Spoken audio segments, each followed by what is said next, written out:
12 වෙනි ප්‍රශ්නය දැව වර්ග කිහිපයක් සහ ඒවායේ ලක්ෂණ පහත දැක්වේ.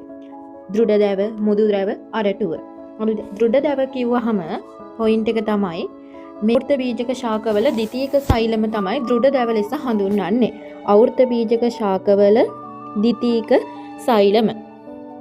මුදු ද්‍රව කියලා හඳුන්වන්නේ විවෘත බීජක ශාකවල ද්විතීයික සෛලම.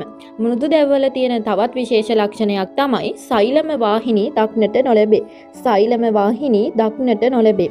සෛලම වාහිනී දක්නට නොලැබේ. හරිද?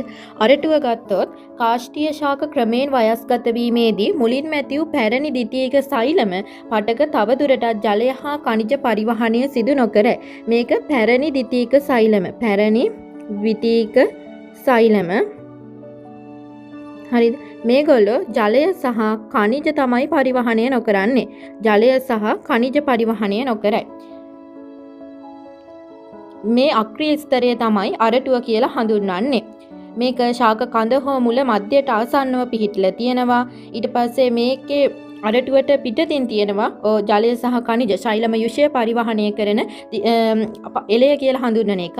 අරටුව එළයට වඩා තද පැහැයෙන් යුක්ත වෙනවා. අරටුවේ සෛල අවකාශ පුරා රෙසින සහ අනෙකුත් කාබනික සංයෝග අඩංගු වෙනවා.